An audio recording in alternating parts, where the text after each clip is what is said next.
Hi friends, இன்றைக்கி நம்ம பார்க்க போகிறது மட்டன் வறுவல் எப்படி செய்யலாம் பார்த்துடலாம் வாங்க. இதுக்கு வந்து சிம்பிளாக செய்யணும்னா இந்த மாதிரி செய்யணும். கொஞ்சம் 1/4 கிலோ மட்டனு, மிளகுத்தூள், ஜீரகத்தூள், சின்ன வெங்காயம், அவ்வளோதான் இதுக்கு வேணும். ஃபஸ்ட்டு வந்து மட்டனை வந்து இஞ்சி பூண்டு பேஸ்ட் போட்டு மஞ்சள் போட்டு வேக வச்சுக்கோங்க.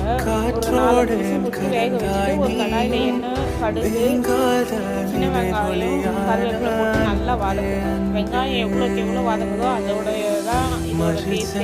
சின்ன மேக்ஸிமம் சின்ன வெங்காயம் யூஸ் பண்ணுங்க. அப்போ தான் வந்து டேஸ்ட் நல்லா இருக்கும். நல்லா வதங்கினோடனே வேக வச்சு மட்டன் இதில் போட்டு நல்லா வதக்குங்க. இது மேக்ஸிமம் அந்த வெங்காயம் நல்லா பொரிஞ்ச மாதிரி வரணும். அது வரைக்கும் நல்லா வதக்குனீங்கன்னா அந்த வெங்காயமும் அதுவும் டேஸ்ட்டு மிக்ஸ் ஆகி உங்களுக்கு நல்ல டேஸ்ட் கிடைக்கும். நல்லா வதக்கின உடனே இப்போ கொஞ்சம் மிளகுத்தூள், அப்புறம் சீரகத்தூள்.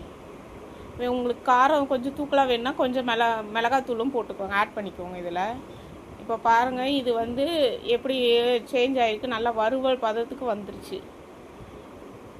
நல்லா ட்ரை ரோஸ்ட் மாதிரி பண்ணி சாப்பிட்ணுன்னா இந்த மாதிரி ட்ரை பண்ணி பாருங்கள். அவ்வளோதான். இது நான் கொஞ்சம் எண்ணெய் இதுவானோடனே எடுத்துருங்க. அவ்வளோதான் ஃப்ரெண்ட்ஸ். ட்ரை பண்ணி பார்த்துட்டு எப்படி இருந்தது சொல்லுங்கள். பாய்.